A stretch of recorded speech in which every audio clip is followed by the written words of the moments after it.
laws. Thank you very much. Police officers. I don't think you're right, Mr. Singh. Now I open up, one second. Interventions will come, rebuts will come on the other side, and I already have Mr. Subramaniam Swamy on his legs.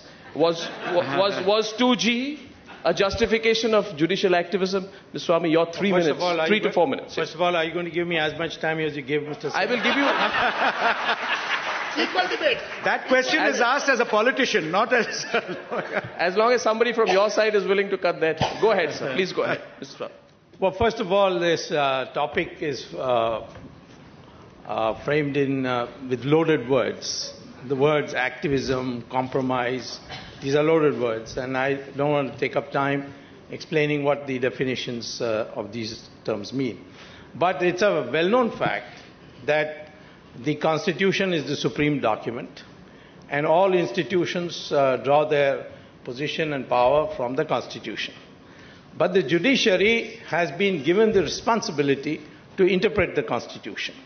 This responsibility is not with any other, whether it's executive or parliament and so on. They have no right to interpret the Constitution, only the judiciary can.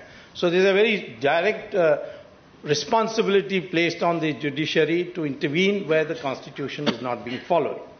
Now I have 4 questions. First is that if the government fails to act, then what does a citizen have by way of relief? I had filed a petition recently where I had written to the government saying that Ram Setu is an ancient monument and it should be recognized as an ancient monument and declared a national heritage monument. The government came to the court and said, we will not say yes, no, or be neutral. Now, how do I get relief? The only way I can get relief is by the court intervenes and says, as the court did, they said, if you don't take a stand, then we will hear Mr. Swamy and give our decision. So here is a case where the government is not doing its duty. It's not a question of the judiciary impinging on the government's activity. The government has abdicated, and therefore the judiciary has to see that my constitutional rights are protected. Second question, if there is something arbitrary and illegal, how do I rectify it? In the 2G matter which you mentioned, Mr. Raja issued a press release on 10th of January 2008 at 2:45 p.m. in which the press release said that those who want licenses should come between 3:30 and 4:30, which is 45 minutes after that, with a demand draft of 1651 crore rupees. Now, I can't get a 1 crore demand draft in 10 days. How can anybody in 45 minutes get 1651 crores? Obviously, that some people had advance information. They had already got the demand draft, and they were all ready. And some of them were, in fact, sitting in Mr. Raja's room, so they didn't even have to go to the building to deliver. Now, should not the government intervene? Such a huge loss was caused. And a minister called Mr. Kapil Sibal says that the loss was 0. People said he's not to be blamed because he doesn't know how to count beyond 0.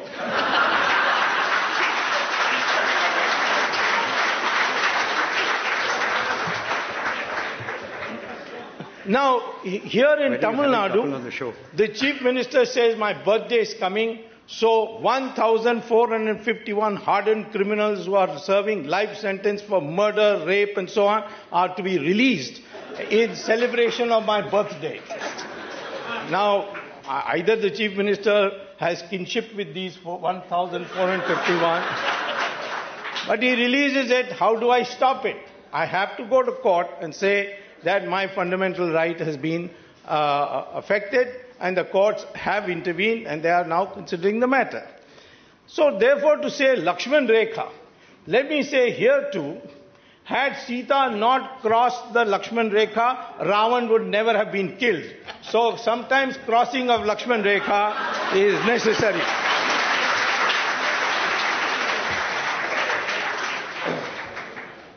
Then there is a question of your rights being denied during the state of emergency.